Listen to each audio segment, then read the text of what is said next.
அடியன் மாமா ஸ்ரீ சுத்தம் பெருமாள் தாயாருக்கு ஸ்ரீ சுத்தம் முடிச்சு சாதிங்கோ.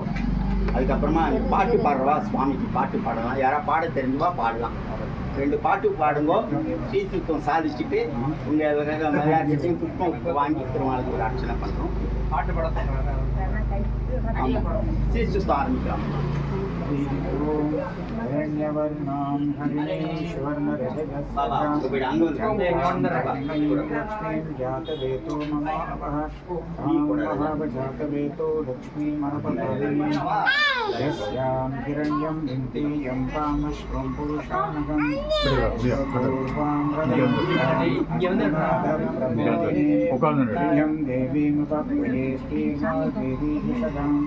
तां शोष्मितां हिरण्यत्रां आर्द्रां ज्वलन्तीं दृप्तां दर्पयन्तीं रत्ने स्थितां रत्नवर्णां स्वामिमोगत्महे श्रियं चन्द्रां प्रभासां रजसां ज्वलन्तीं श्रियं लोके देवदुष्टां उदारां तां पद्मनेवीं शरणमहं प्रपद्ये अलक्ष्मीर्मेनस्यां त्वां वृणे आदि